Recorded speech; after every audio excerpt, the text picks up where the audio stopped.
جبکہ عورتوں میں 2 ملی گرام سے 5 ملی گرام ڈیسی میٹر ہوتا ہے۔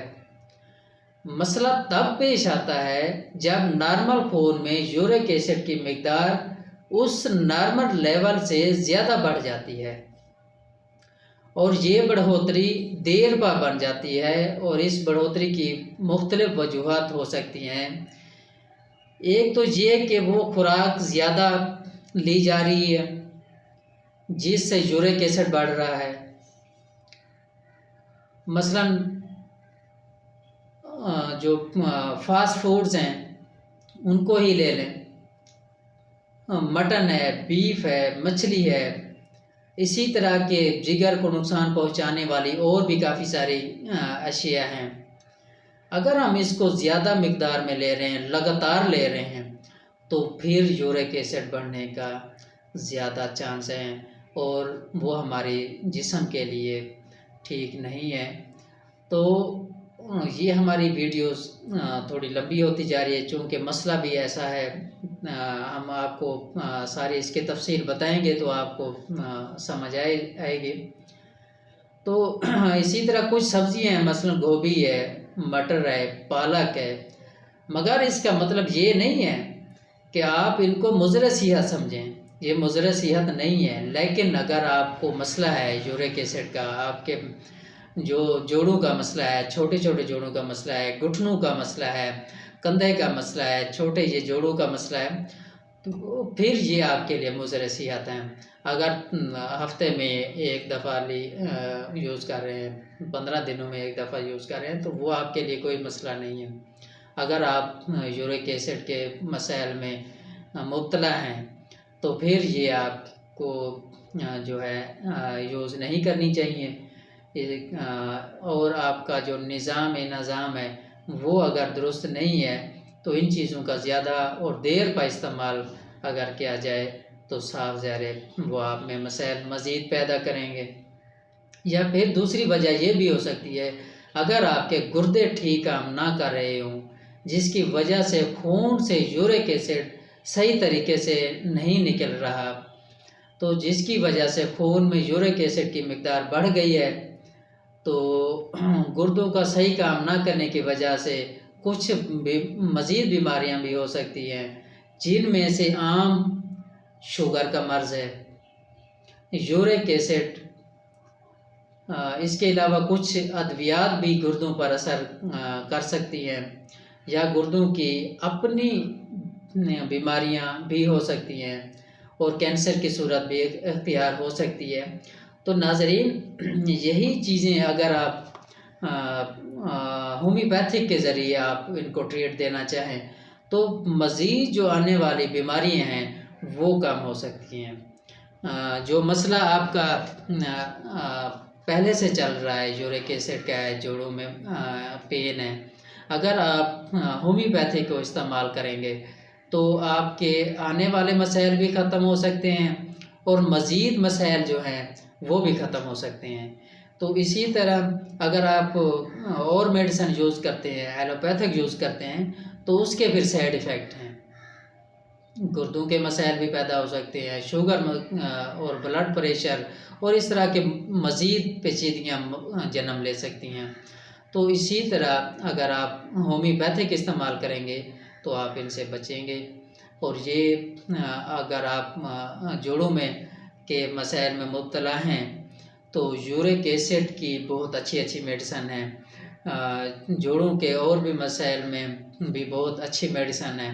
اگر آپ انہیں استعمال کریں تو آپ اپنے خاندان تک بھی یہ مسائل نہیں جانے دیں گے، اپنے آنے والے بچوں میں بھی یہ مسائل نہیں جانے دیں گے، اور آپ کا مسئلہ یہی تک رہ جائے گا اور یہ ختم ہو جائے گا۔ ہومیوپیتھک اپنائیں اور نسل در نسل صحت پائیں۔